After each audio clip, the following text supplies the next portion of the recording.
سلام. به دست آوردن یه چیز سخته، نگه داشتن سخت‌تره. امروز راجع به فرانچایز یا نمایندگی‌ها می‌خوام صحبت کنم.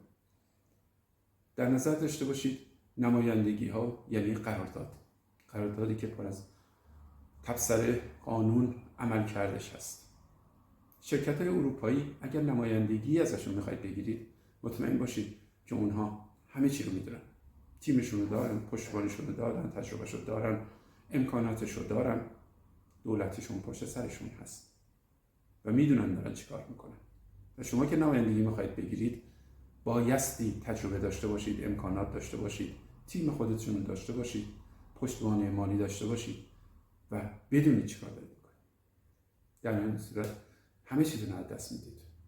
اون پشتوانه‌ای هم که گارانتی هست اون هم از دست خواهید داد و دچار مشکل بسیار بسیار بزرگی خواهید شد. پس عجله نکنید. مدت زمانی زندگی میکنیم، مسئله آنلاین، هوش مصنوعی، گذشته در گذشته، چیزی که 10 سال پیش اتفاق افتاده بود و عمل میشد، دقت بکنید 10 سال دیگه سیستم ها چجور خواهد بود، پلتفرم ها چجور عمل میکنن، شما دلیوری ها چجوری عمل میکنن و چند درصد از سودتون رو میگیرن، 15%، 30%، به غیر از مالیات مستقیم چند درصد، 19%، 21%، 25%، بس دیگه کشورها داره.